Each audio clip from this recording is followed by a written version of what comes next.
avoir le diaporama, le fameux. Je pense que tu nous partages l'écran, Oliver.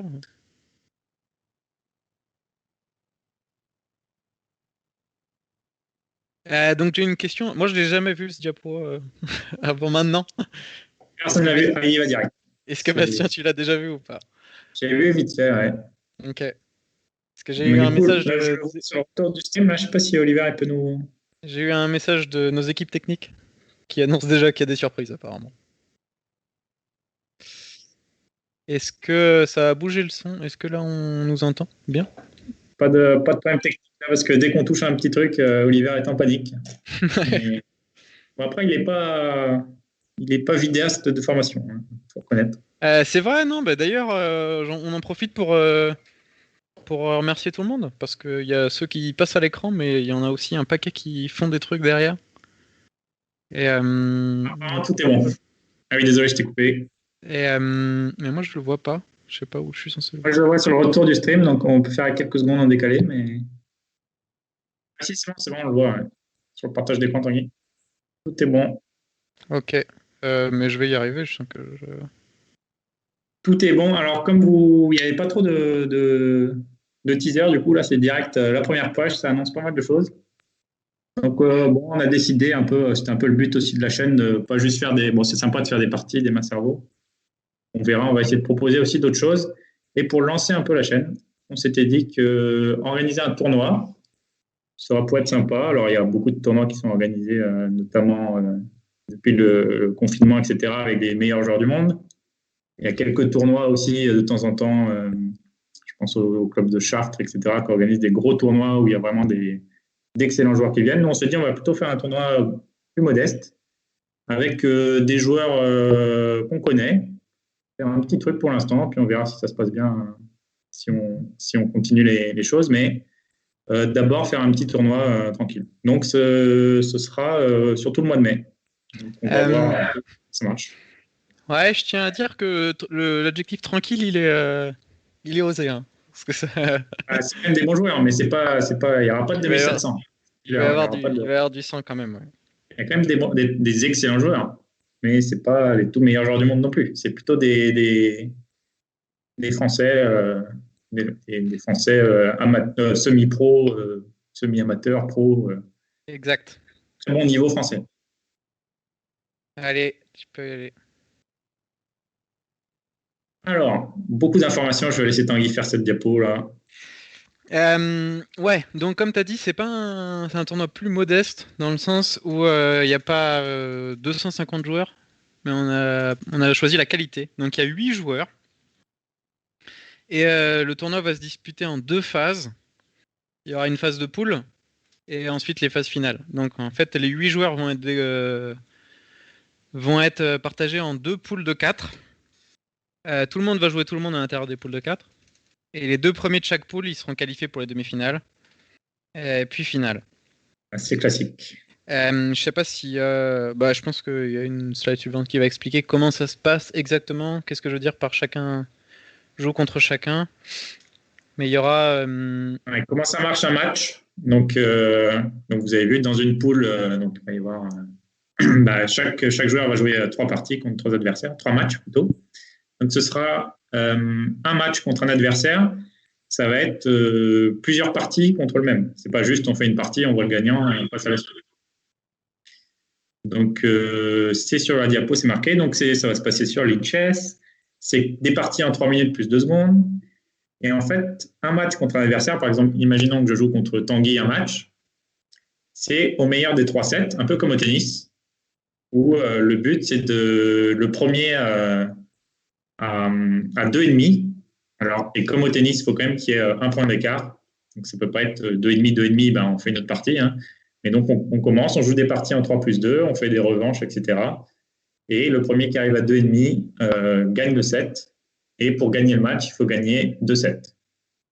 Hein, donc, si je gagne les 2 premiers sets contre Tanguy, on ne va pas faire le troisième. hmm, Ça fera 2-7-0 et c'est très bien. C'est ça. Et l'énorme avantage de faire ça, c'est que du coup, même un joueur qui a perdu les trois premières parties, disons, ce que je souhaite à personne, cela dit, il a quand même une chance de revenir dans le match. Donc, Ouais, il y on aura, peut il y aura du suspense tennis. jusqu'au bout.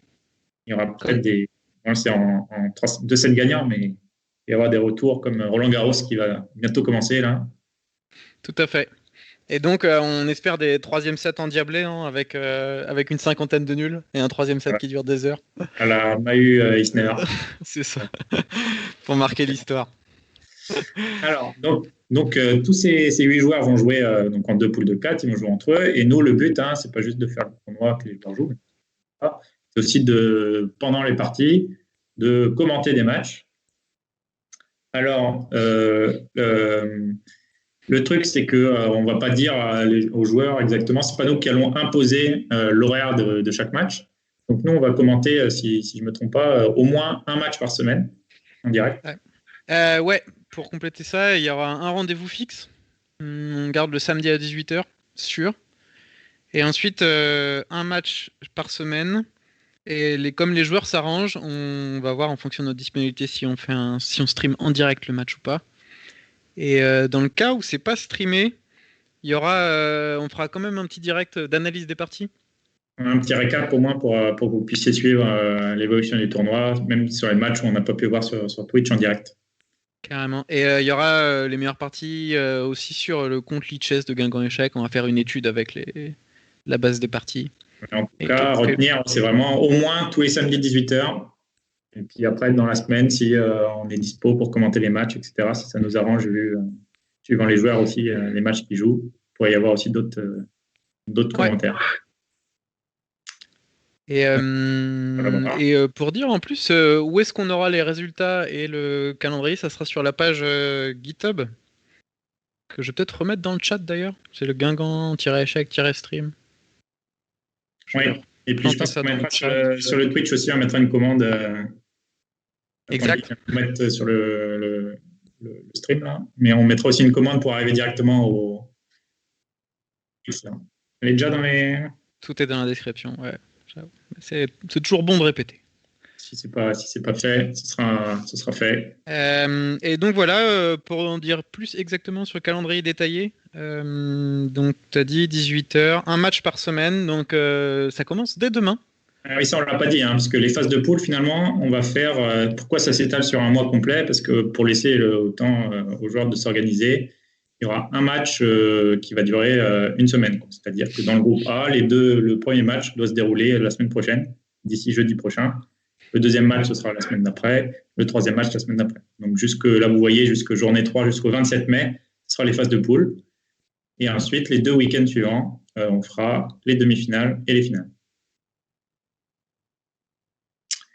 Voilà. Alors maintenant, ce qui nous intéresse, on sait qu'il y a 8 joueurs, on sait qu'il y a des poules, on sait un peu comment ça se passe, mais on a envie de savoir, c'est qui les joueurs? Est-ce que c'est Oliver James et Briac qui vont brillamment jouer ou pas, ou d'autres joueurs, des surprises, on va voir. Et voilà. Belle diapo, Tanguy, je te laisse là. Ouais, alors il y a une logique, ils n'ont pas été choisis entièrement au hasard, les joueurs. Comme c'est le stream aussi de joueurs, des joueurs qui ont joué à l'échiquier Guingampais. Il y aura 2 Guingampais sur les 8. Il y aura aussi 2 Bretons. Et puis 2 des Pays de Loire et 2 Normands. Donc ça va être vraiment que des joueurs du Grand Ouest. Et je te coupe pour ceux qui ne sont pas spécialistes en gentilé. Ligérien, ça veut dire Pays de Loire. Et je vous laisse commenter les photos. Je sais qu'il y a l'éléphant de Nantes à gauche. Le Mont-Saint-Michel, je me permettrai pas de commenter. Mais, il y a des choses bretonnes finalement là-dedans. J'ai l'impression. Ouais. C'est très centré Bretagne cette affaire. Donc voilà, 8 joueurs, 2 joueurs de l'échiquier Guingampais, 2 joueurs bretons qui habitent en Bretagne, en tout cas, et 2 joueurs des régions Pays de Loire, 2 joueurs de la région Normandie. Donc c'est ça peut être compris au sens large. Il y a plein de joueurs qu'on considère bretons et qui sont licenciés dans l'est de la France, par exemple. Par les deux Guingampais, et vous les connaissez déjà, pas plus tard qu'il n'y a pas longtemps. Ils ont joué sur ce stream. On a Migo, qui représentera les couleurs de l'échiquier Guingampais, et David Najar, qui vient de nous taper. alias Davoras. Mais oui, on sent que. Alors là, c'était injuste, parce que là, c'était le Blitz. Il essaye de nous doser, quoi. Il essaye de voir si on est en forme. Donc, ouais, 2 joueurs de l'équipe de National 1 de Guingamp. Et, je pense que j'ai joué une fois au moins contre David. Mais ouais, donc ça va être plutôt 2 bons représentants quand même de l'échiquier guingampais. Ouais, c'est pas mal. On va faire, et puis on pourra commenter vos parties, ce sera intéressant, j'imagine. J'espère qu'il y aura du spectacle. Ensuite, on va passer aux joueurs bretons, et là, c'est peut-être l'équipe favorite. Je ne sais pas ce que tu en penses, Tanguy. Puisqu'on a 2 maîtres internationaux. Ouais, et puis est-ce que c'est le meilleur joueur qui habite en Bretagne aujourd'hui? En tout cas, en Élo, peut-être, ouais. En Élo. Pierre Bellet. Pierre Bellet, alias le plus fort maître international de France. Pardon de te couper. Ouais, qui court après son titre de grand maître depuis un petit moment, mais j'imagine que ça viendra très vite. Et puis là, qui représente cette année le club de Metz-Fischer. Exact. Et Pierre qui a joué sous les couleurs de l'échiquier guingampais d'ailleurs pendant plusieurs années. D'ailleurs, au top 16 et au top 12 aussi, il a joué à Guingamp, Pierre, donc un joueur emblématique de la Bretagne. Qui vous a présenté pas plus tard que lundi dernier. Qui était exact.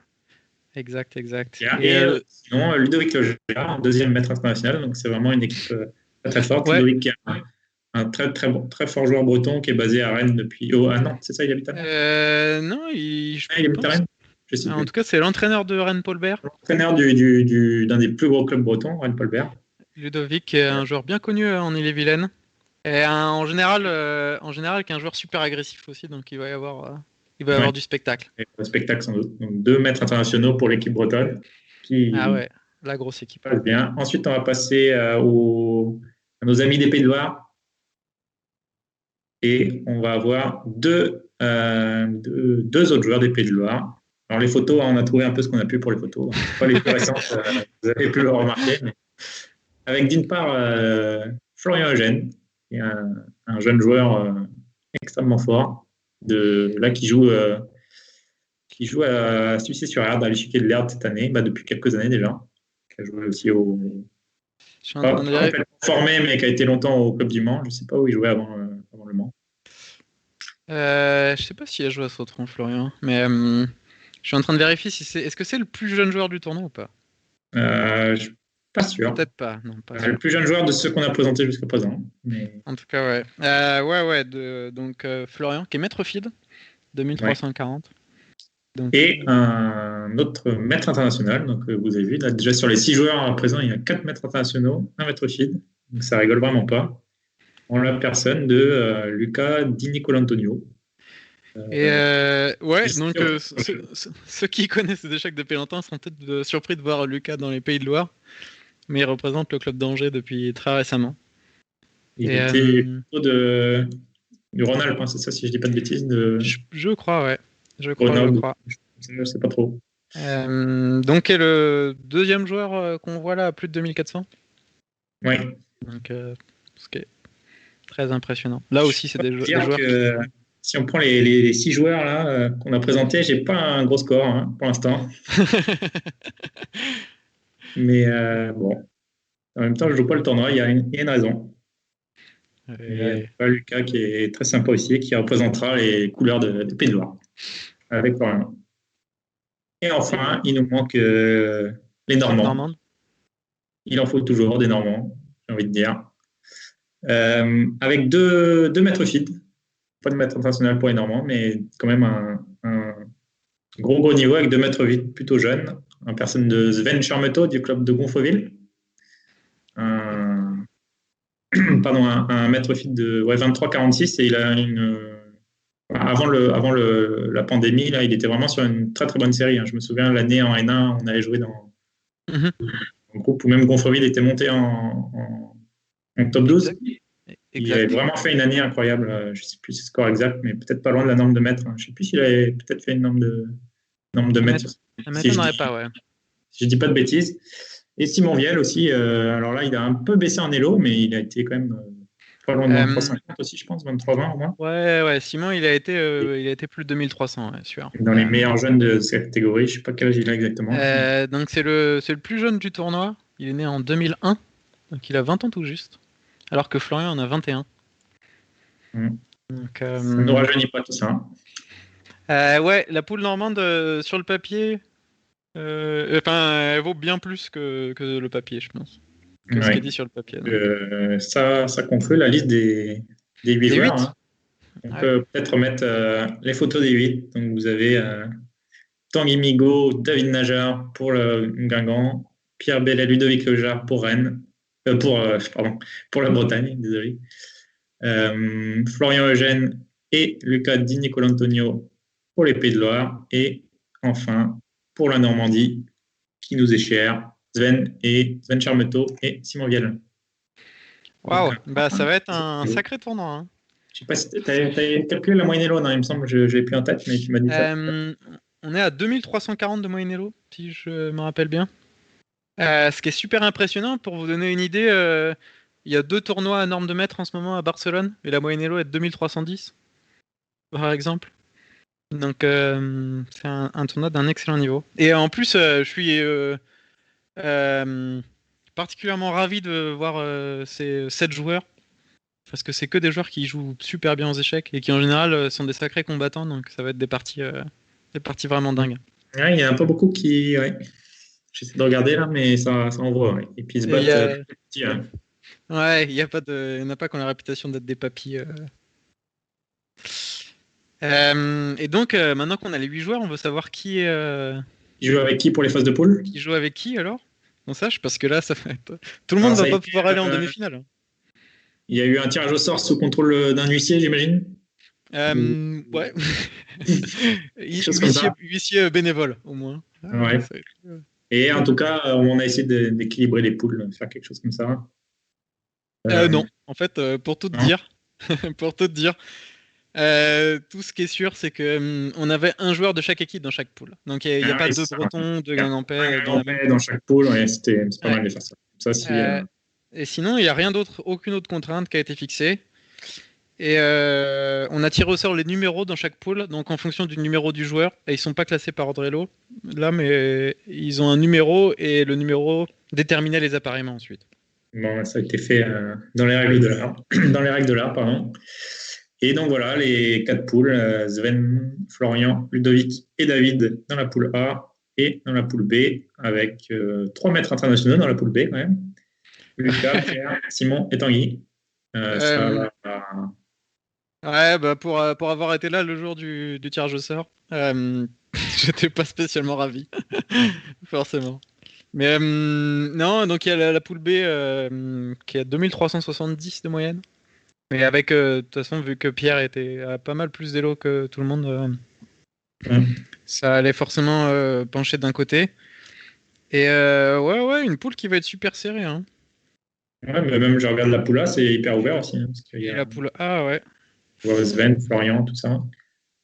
Donc David, sur le papier, peut-être un élo un peu plus faible, mais on sera là pour le soutenir. Et puis on sait qu'il aime jouer contre des plus forts. Ça ne me dérange pas de jouer contre des plus forts. Ça le motive même. Il est bien meilleur contre les plus forts que contre. Ouais, on l'a dit d'ailleurs pour Simon, mais David, c'est un peu pareil. Hein, il était plus proche du titre de maître feed que des 2190 qu'il a. Hein. 22,90, je pense, il a dû être. Il était à une partie du titre de maître feed à Vaujany, je pense. Exact. Donc c'est juste avant le confinement. Non, c'était quand? Ouais, il y a 2-3 ans, on ne sait plus, on perd dans les dates. 2019 2 ans, ouais. Ah, ça fait un petit moment qu'on joue plus aux échecs. Hein. Donc voilà, c'était l'annonce du soir. On remettra ça sur YouTube, je pense. On va mettre cette annonce sur YouTube. Donc ça commence la semaine prochaine. Il y a au moins un stream samedi prochain pour un match. Peut-être aussi d'autres avant la semaine prochaine. On verra si nos horaires, nos emplois du temps peuvent coïncider avec ceux des joueurs. Mais bon, là, les joueurs, on ne peut pas vous donner encore les matchs exacts, mais ils sont déjà en train de discuter entre eux pour voir les horaires qui les arrangent le plus. C'est en cours, je vérifie s'il y en a un fixé, non. Vas-y. Si vous suivez la chaîne, vous serez mis au courant Ouais, voilà, le meilleur moyen de suivre, c'est là, en bas du lecteur de Twitch, là, il y a un petit cœur en bas à droite qui permet de suivre la chaîne. Donc, ça veut dire que et vous pouvez mettre la cloche, c'est ça, hein, pour recevoir un mail Quand euh, le, quand quand le le match commence. stream est allumé. Mais, ou sinon, si vous suivez juste la chaîne, elle apparaîtra normalement à gauche dans la liste de vos chaînes suivies quand vous allumez Twitch. Moi, je ne mets pas souvent la cloche parce que de toute façon, je ne connais plus l'adresse mail de mon compte Twitch, mais j'ai les chaînes que je suis qui sont sur la gauche et quand j'allume Twitch, de temps en temps, je vois, ah tiens, il y a Guingamp Échec qui est connecté. Je vais voir ce qui se passe. Exact. Et sur YouTube aussi, si jamais vous pouvez aller voir. Bon, on n'a pas mis, c'est surtout des replays de stream qu'on met sur YouTube, hein. On ne va pas faire de vidéos spéciales YouTube, mais, euh, mais vous pouvez aller voir ça. C'est à Guingamp Échec, comme ici. Voilà, voilà. Je ne sais pas si tu as quelque chose d'autre à ajouter, Tanguy. Waouh, ça a l'air plutôt complet. Vraiment hâte de voir ce tournoi, en tout cas. Ouais, on espère que Un peu peur d'y jouer. Maintenant, je regrette un peu, mais ça va être vraiment, vraiment cool. Hâte de voir ça. on se reverra et en espérant que vous serez nombreux. Ça va Ça être marche. sympa. Et On se revoit. en plus, il y a une grosse team de streamers, donc vous allez voir de nouvelles têtes, je pense. Peut-être revoir Alexandre, Pierre, Oliver, Briac. Ronan aussi qu'on n'a pas vu encore. Ronan aussi, qu'on n'a pas vu. Il y a quelques streamers qui restent à découvrir encore, donc c'est aussi l'occasion de passer un bon moment, si vous voulez juste nous écouter. Donc voilà. Moi, je perds de plus en plus ma voix, donc ça va être le moment de. C'est le moment de Je pense, conclure. hein. Et ben, Pourtant, j'ai l'habitude de parler. il nous reste à souhaiter une bonne fin de week-end à tout le monde. Ouais. Alors, un bon Et samedi soir. n'oubliez pas, dans 33 minutes, c'est le match de Guingamp contre Châteauroux. Exact, le match du maintien. Donc on a besoin de tous Allez, les à plus supporters. tard. Allez, Salut tout le monde. salut.